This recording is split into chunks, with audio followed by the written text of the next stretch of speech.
Une boucle qui enchaîne deux petits sommets au départ de l'aire de camping-car de la Pierre-Saint-Martin.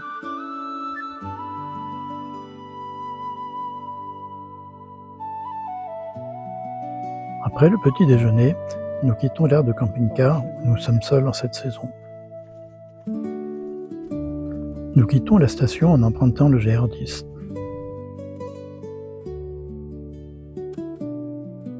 Voici le pic d'Arlas, qui est le premier sommet de la boucle.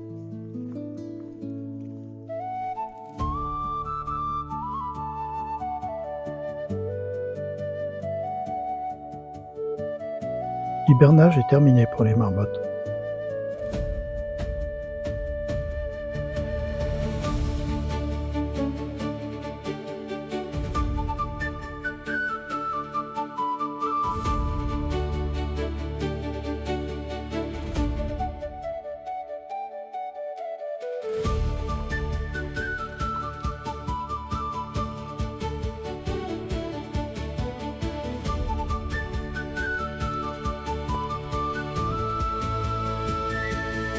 Nous quittons le GR10 pour monter vers le col de Pescamo.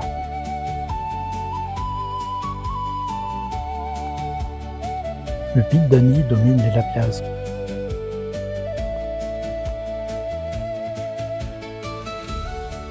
Ce sont les cabanes de berger de Pescamo.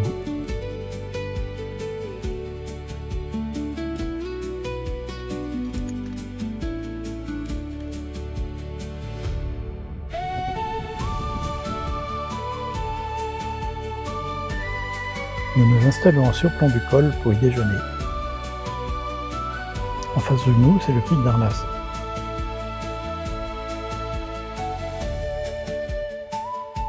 Les rochers présentent de curieuses occlusions.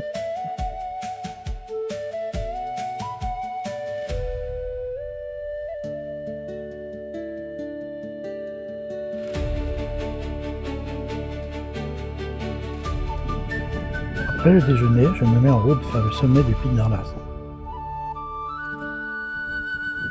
La montée commence tranquillement dans l'herbe. Gisèle va contourner le pic et elle me photographie d'en bas.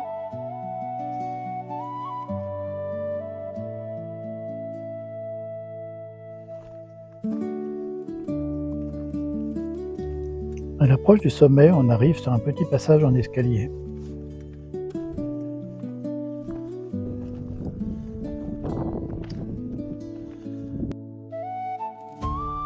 Et voici le sommet.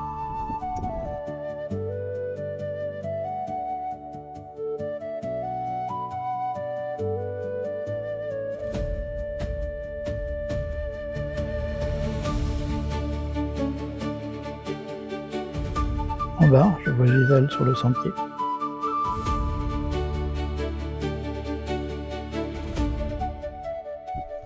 La descente par l'autre face est beaucoup plus tranquille.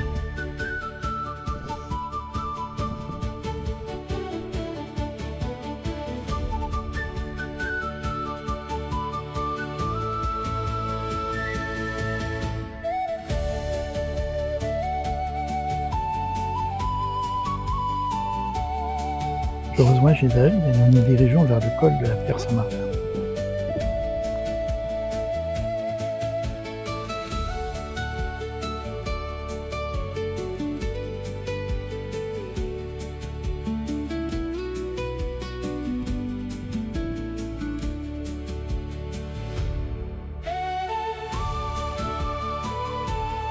Juste avant le col, voici un des nombreux gouffres.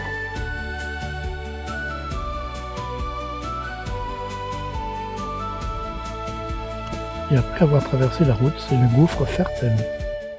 Nous retrouvons le GR10 que nous suivons quelques mètres vers l'ouest.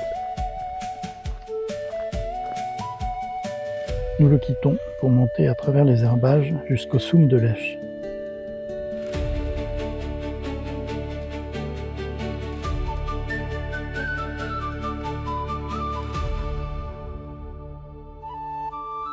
Nous redescendons, toujours dans les herbages, en suivant la trace GPS pour nous diriger vers la cabane d'Issor.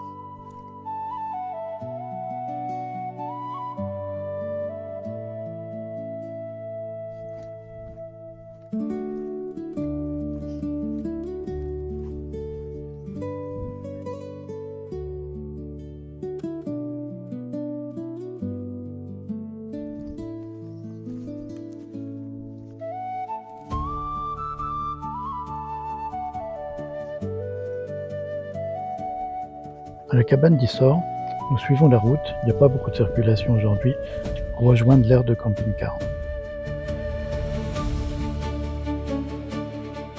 Nous arrivons à temps pour suivre la finale de la Coupe de France de hand entre Montpellier et Nantes.